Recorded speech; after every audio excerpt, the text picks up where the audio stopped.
الحمد لله رب العالمين الصلاة والسلام على أشرف الأنبياء والمرسلين وعلى آله وصحبه أجمعين.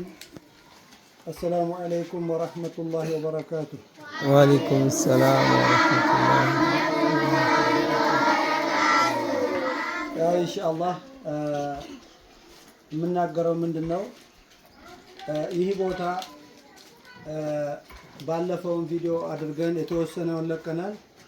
አሁንም ለወንድሞቻችን፣ ለእህቶቻችን፣ ለአባቶቻችን፣ ለእናቶቻችን አጠቃላይ ሙስሊም ለሆኑ ህብረተሰብ ማለት ነው የምንነግራቸው ምንድነው በጣም ቦታው አስቸጋሪ ሆኖ ጠቦ ልጆቹ መቀመጫ አጥተዋል። እንደምታዩት በጣም ትንሽ ነው።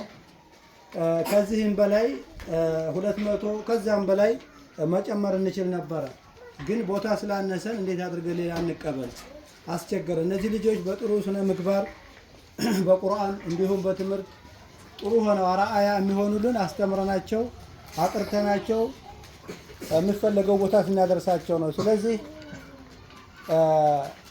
አሁኑኑ ካልታደግናቸው በዚህ ምክንያት በመቅሪያ ወይም ማስተማሪያ በማጣት ምክንያት ካደጉ በኋላ ስለማያየ አሁኑኑ ወንድ ልጆቻችንን ልንታደጋቸው ይገባል።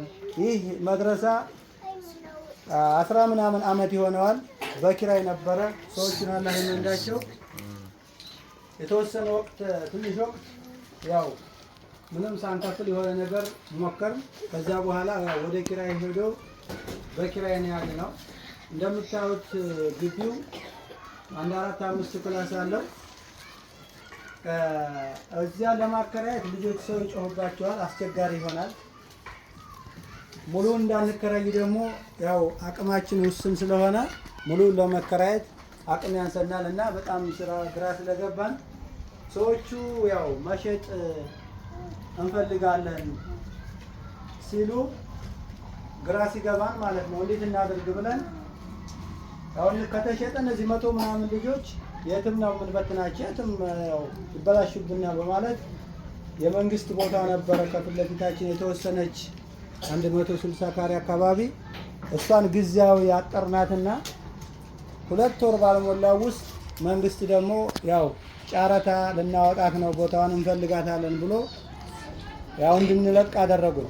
እነሱንም በተለያየ ነገር ጠየቅናቸው፣ ሊያስተናግዱን አልቻለም። መስጊድ አቅሯቸው ነው የሚሉት። መስጊድም የለንም። መስጊዱም በኪራይ ነው፣ ጠባብ ነው። እሱም እንዴት አድርገን እነዚህ ልጆች ልናስጠጋ ስላልቻለ እነሱ ወደዚያ አስጠጉት። መስጊድ አቅሩ እንጂ ልንሰጣቸው አንችሉም አሉ። ተለያየ ቦታ ሄድን። አማራጭ ስለሌለ ሀገራችን በሽተኛ ስለሆነ እንደገና ሌላ ችግር ከመፍጠር እስቆ አሁንም እንሞክር በትዕግስት ብለን ያው ትዕግስት አድርገን እዚህ ላይ ደርሰናል።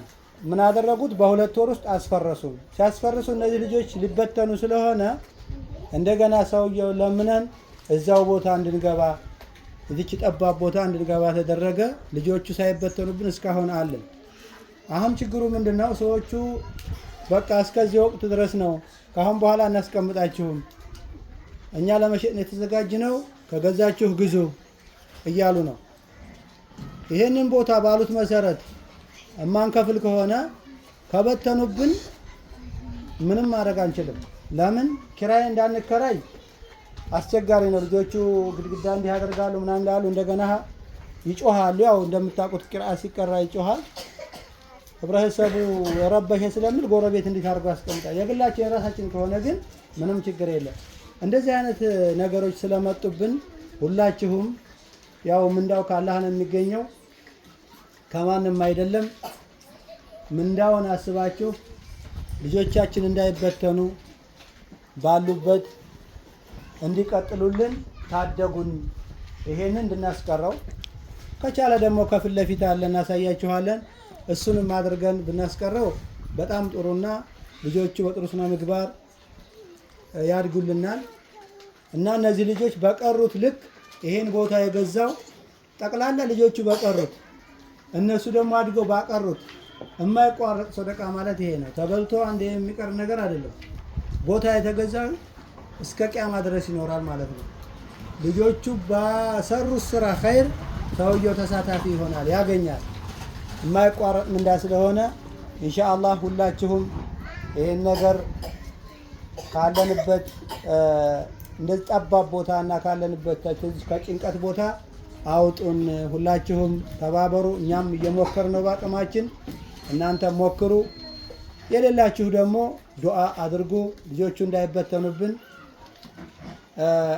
እንደገና ቪዲዮውን ለሌላ ሰው ብታሰራጩ አንድ ሰው አቅም ላለው ሰው ያን ነገር ቢያሳየው አላህ ብሎ ይሄን ነገር ቦታውን መግዛት ብቻ ሳይሆን ገንብቶም የሚሰጠን ሞልቷል።